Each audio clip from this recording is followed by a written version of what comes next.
आता डोळ्यांच्या सर्व आजारांवर अत्याधुनिक उपचार कणकवलीत, तेही अगदी माफक दरात. नॅप आय हॉस्पिटल मिरज संचलित विवेकानंद नेत्रालय आणि रेटिना सेंटर मध्ये आजपर्यंत 15,000च्या वर डोळ्यांची ऑपरेशन्स, विना टाका विना इंजेक्शन मोतीबिंदू शस्त्रक्रिया, डोळे तपासणी, चष्मा, तिरळेपणा आणि डोळ्यांच्या सर्व आजारांवर उपचार, डायबेटिक आणि उच्च रक्तदाब असलेल्या रुग्णांवरही डोळ्यांचे उपचार. आजच संपर्क करा विवेकानंद नेत्रालय आणि रेटिना सेंटर, प्रहार कार्यालयाच्या शेजारी, सनराइज टॉवर, श्रीधर नाईक चौक, मुंबई गोवा हायवेवर, कणकवली. ठरलेल्या फॉर्म्युल्यानुसार रत्नागिरी सिंधुदुर्ग मतदारसंघात लोकसभेची उमेदवारी शिंदे गटालाच मिळणार असल्याचं वक्तव्य अशोक दळवी यांनी केलं आहे.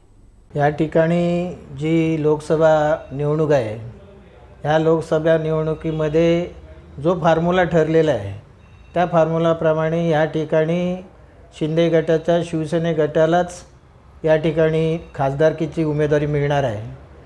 आणि महाराष्ट्रामध्ये युती धर्म आहे, भाजप आणि शिवसेना शिंदे गट हा एकत्रितपणे 48 ठिकाणी निवडणुका सामंजस्यपणे लढवणार आहेत.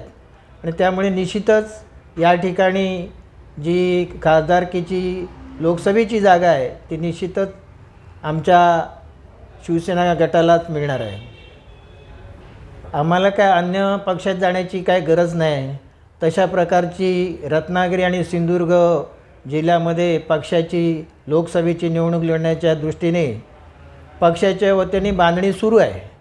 अन्य कोणीही त्याच्यात लुडबुड करण्याची काही गरज नाही आहे. आणि त्यामुळे निश्चितच या ठिकाणी शिंदे गटाचाच खासदार या ठिकाणी जो फॉर्म्युला ठरलेला आहे त्याप्रमाणे तोच उमेदवार निश्चित होणार आहे. त्यामुळे इतरांनी त्याच्यात विशेष लक्ष न घालणं योग्य वाटतं. आणि त्यांनी त्याप्रमाणेच पक्षश्रेष्ठींच्या आदेशाप्रमाणे सामंजस्यपणे ही निवडणूक लढवली जाणार आहे. आणि हा युतीचा धर्म ह्या लोकसभा मतदारसंघामध्ये निश्चितच पाळला जाईल याची मी पूर्णपणे खात्री देतो. असं जरी त्यांनी जे केलेलं विधान आहे त्या विधानाशी त्यांनी सामंजस्यपणे विचार केला पाहिजे. वरिष्ठ पातळीवरती ज्या नेते मंडळींनी तशा प्रकारच्या सूचनासुद्धा झालेल्या आहेत. वरिष्ठ पातळीवरसुद्धा चर्चा झालेली आहे की या ठिकाणी शिवसेनेचाच उमेदवार लोकसभेसाठी लढवणार आहे. आणि त्यामुळे त्याने सामंजस्याची भूमिका घेऊन युतीचा धर्म पाळावा अशी मी त्यांना विनंती करतो.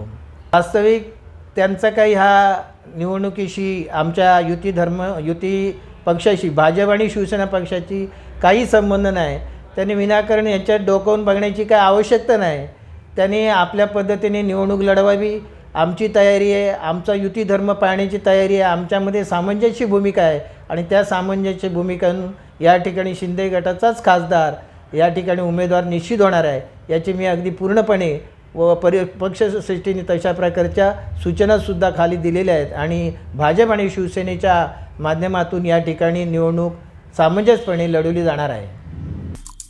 आमचे दिवसभरातले सर्व अपडेट्स, ताज्या घडामोडी आणि थेट लाईव्ह पाहण्यासाठी सबस्क्राईब करा, लाईक करा कोकणचं नंबर 1 महा चॅनल कोकण 7 लाईव्हचं YouTube चॅनल.